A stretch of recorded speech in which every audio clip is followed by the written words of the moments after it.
ಇನ್ನು ಬಳ್ಳಾರಿ ಗುಂಡೇಟಿಗೆ ರಾಜಶೇಖರ್ ಬಲಿ ಕೇಸ್ಗೆ ಸಂಬಂಧಪಟ್ಟಂತೆ ಜನಾರ್ದನ್ ರೆಡ್ಡಿ ಸೇರಿದಂತೆ 8 ಮಂದಿಯ ವಿರುದ್ಧ ಎಫ್ಐಆರ್ ದಾಖಲಾಗಿದೆ. ಸೋಮಶೇಖರ್ ಶ್ರೀರಾಮುಲು ವಿರುದ್ಧ ಕೊಲೆ ಕೇಸನ್ನು ದಾಖಲು ಮಾಡಲಾಗಿದೆ. ಬ್ರೂಸ್ಪೇಟೆ ಠಾಣೆಯಲ್ಲಿ ದಾಖಲಾಗಿರುವಂತಹ ಕೇಸ್ ಇದು.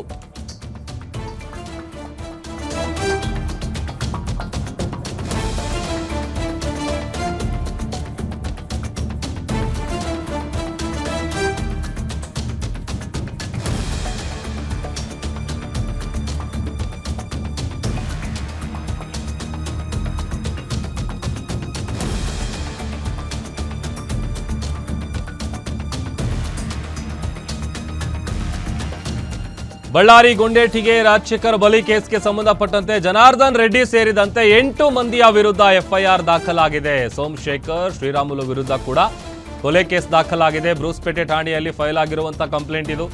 BNS 103, 352, 351 ಆರ್ಮ್ಸ್ ಆಕ್ಟ್ ಅಡಿ ಕೇಸ್ ದಾಖಲಾಗಿದೆ.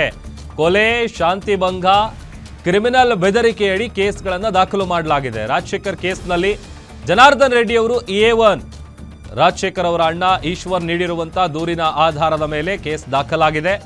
ಅದರಲ್ಲಿ ಆ ಕಂಪ್ಲೇಂಟ್ ಅಲ್ಲಿ A1 Janardhan Reddy, A2 Somashekar Reddy, A3 Ramulu, ಅದೊಂದು ಕಡೆ ಪ್ರಕಾಶ್ ರೆಡ್ಡಿ, ರಮಣ, ದಮ್ಮೂರು ಶೇಖರ್, ಅಲಿಖಾನ್ ಸೇರಿದಂತೆ ಒಟ್ಟು 8 ಮಂದಿಯ ವಿರುದ್ಧ ಕೇಸ್ ದಾಖಲಾಗಿದೆ.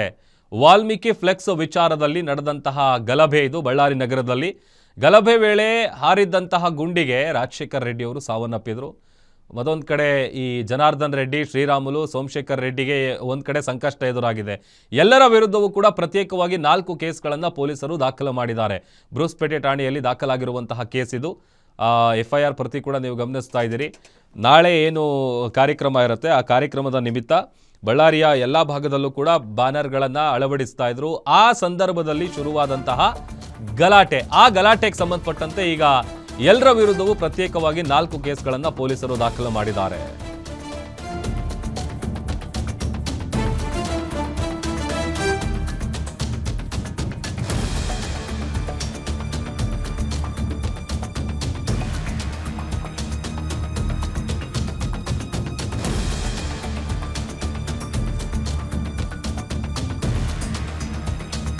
ನೋಡಿ, ಇನ್ನು FIR ದಾಖಲಾದ ನಂತರ ಹಿರಿಯ ಪೊಲೀಸ್ ಅಧಿಕಾರಿಗಳು ಸಭೆ ನಡೆಸಿದ್ದಾರೆ. DIG ವರ್ಟಿಕಾ ಕಟಿಯಾರ್ ನೇತೃತ್ವದಲ್ಲಿ ನಡೆದಿರುವಂತಹ ಸಭೆ ಇದು.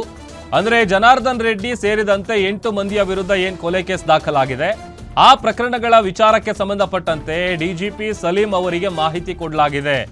ಮುಂದಿನ ಕ್ರಮ ಏನ್ ಕೈಗೊಳ್ಳಬೇಕು ಅದಕ್ಕೆ ಸಂಬಂಧಪಟ್ಟಂತೆ ಸಭೆಯನ್ನ ಹಿರಿಯ ಅಧಿಕಾರಿಗಳು ನಡೆಸಿದ್ದಾರೆ. ರಾಜಶೇಖರ್ ರೆಡ್ಡಿ ಅವರ ಅಂತ್ಯಕ್ರಿಯೆ ನಂತರ ಪೊಲೀಸರ ತನಿಖೆ ಮತ್ತಷ್ಟು ಚುರುಕಾಗುತ್ತೆ. ಯಾವುದೇ ಅಹಿತಕರ ಘಟನೆ ನಡೆಯದಂತೆ ಈಗ ಆಲ್ರೆಡಿ ಬಳ್ಳಾರಿಯಲ್ಲಿ ಬಿಗಿ ಬಂದೋಬಸ್ತನ್ನ ಕೈಗೊಂಡಿದ್ದಾರೆ ಪೊಲೀಸರು. ಮತ್ತೊಂದು ಕಡೆ ಒಂದೊಂದೇ ವಿಚಾರಗಳು ಹೊರಗಡೆ ಬರ್ತಾ ಇದೆ. ಆತ ಇಂಟೆನ್ಷನಲಿ ಅವರ ನಿವಾಸದತ್ತ ಬೇಕು ಅಂತ ಫೈರ್ ಮಾಡಿದ್ದು ಅದು ಮಿಸ್ಫೈರ್ ಆಗಿದ್ದಲ್ಲ. ಆರಂಭದಲ್ಲಿ ಈ ಪ್ರಕರಣ ಹೋಗಿದೆ ಬೇರೆ ಹಾದಿಲಿ. ಯಾಕಂತಂದರೆ ಗಲಾಟೆ ಯಾವಾಗ ತೀವ್ರ ಸ್ವರೂಪ ಪಡ್ಕೊಳ್ತಾ ಇರುತ್ತೆ ಆ ಸಂದರ್ಭದಲ್ಲಿ ಅದನ್ನು ಅವರಿಗೆ ಎಚ್ಚರಿಸಬೇಕು ಅಂತೇಳಿ ಗಾಳಿಯಲ್ಲಿ ಗುಂಡು ಹಾರಿಸಿದ್ರು, ಮಿಸ್ಫೈರ್ ಆಗಿತ್ತು ಅಂತ. ಬಟ್ ಅದು ಮಿಸ್ಫೈರ್ ಆಗಿದ್ದಲ್ಲ, ಬೇಕಂತಲೇ ಆತ ಜನಾರ್ದನ್ ರೆಡ್ಡಿ ಅವರ ಮನೆಯತ್ತ ಗುಂಡು ಹಾರಿಸಿದ್ದು ಅನ್ನುವಂಥ ವಿಚಾರಗಳು ಕೂಡ ಗೊತ್ತಾಗ್ತಾ ಇದೆ. ಈಗ ಏನು 8 ಮಂದಿಯ ವಿರುದ್ಧ ಜನಾರ್ದನ್ ರೆಡ್ಡಿ ಅವರು ಸೇರಿದಂತೆ ಒಟ್ಟು 8 ಮಂದಿಯ ವಿರುದ್ಧ ಪ್ರಕರಣ ದಾಖಲಾಗಿದೆ. ಆ ಪ್ರಕರಣದ ವಿಚಾರಕ್ಕೆ ಸಂಬಂಧಪಟ್ಟಂತೆ ಒಂದು ಮಹತ್ವದ ಮೀಟಿಂಗನ್ನು ಕೂಡ ನಡೆಸಿದ್ದಾರೆ. ಮುಂದೆ ಈಗ ಹೇಗೆ ತನಿಖೆಯನ್ನು ನಡೆಸಬೇಕು, ಇಲ್ಲಿವರೆಗೂ ಏನೇನು ಮಾಹಿತಿ ಕಲೆ ಹಾಕಿದ್ದಾರೆ, ಎಲ್ಲ ವಿಚಾರಕ್ಕೆ ಸಂಬಂಧಪಟ್ಟಂತಹ ಮಾಹಿತಿಗಳನ್ನು ಹಿರಿಯ ಅಧಿಕಾರಿಗಳಿಗೆ ಕೊಡುವಂಥ ಕೆಲಸವನ್ನು ಪೊಲೀಸರು ಮಾಡಿದ್ದಾರೆ.